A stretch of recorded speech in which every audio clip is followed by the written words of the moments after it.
À compter du 9 décembre prochain, si rien de nouveau n'est fait, tous les agents du groupe Togocom entreront en grève de façon illimitée, les jeudis et vendredis. Selon un préavis laissé sur la table du directeur général du groupe, les dysfonctionnements et manquements qui motivent un tel mouvement de débrayage sont énormes.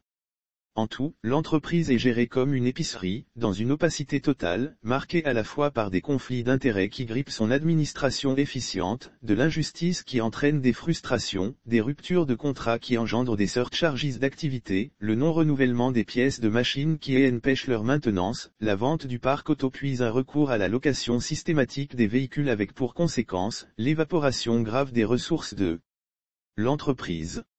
La liste est longue et le mal actuel du groupe Togocom est si profond que cela se ressent directement dans les services que cette entreprise, autrefois fleuron de l'économie togolaise, est supposée rendre aux citoyens togolais. Il est certainement opportun de le rappeler, le secteur des télécommunications est plus que stratégique dans la vie d'un État qui se veut moderne et dont la vision en ce qui concerne son développement est clairement dégagée. Ainsi, la privatisation de Togocom, comprenant Togo Cellulaire et Togo Télécom apparaissait comme une vraie vente de l'âme économique de notre pays. Qu'à cela ne tienne, l'on s'attendait à ce que ce risque inouï ainsi pris par nos autorités de laisser un tel secteur entre les mains des soudos malgaches, procure des rendements meilleurs et stimulant aussi bien aux citoyens qu'à l'économie elle-même.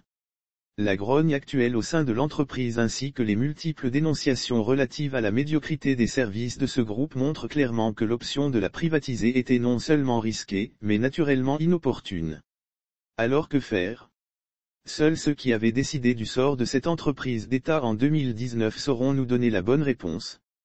Mais tout compte fait, le recul dans les prestations de Togocom, l'angoisse qui étreint ses agents ainsi que l'agacement actuel des clients, montrent qu'il y a urgence à agir pour éviter l'effondrement programmé de ce groupe.